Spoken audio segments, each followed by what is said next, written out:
Today we are making a creamy, high-protein, and super tasty homemade ice cream that can be easily prepared using a blender or just a freezer. In a bowl or blender, add Greek yogurt, cocoa powder, honey or sugar, and vanilla extract. Blend or mix well until the mixture is completely smooth and creamy. If the mixture is too thick, add 2 to 3 tablespoons of milk and mix again until smooth, ensuring the texture becomes perfectly consistent and velvety. Crush the Oreo biscuits into small chunks.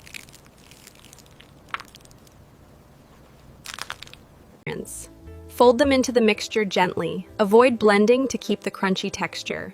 It is important to maintain the integrity of those cooked pieces. First, pour the smooth chocolate mixture into an airtight container. Next, sprinkle a few extra crushed cookies on top. Finally, freeze for 6 to 8 hours until close the lid tightly to seal the container. Then place it in the freezer for 6 to 8 hours or until the dessert is completely firm. Scooping a scoop of ice cream from the box and placing it into a bowl. Smooth and creamy texture coming out perfectly. I hope you enjoy it.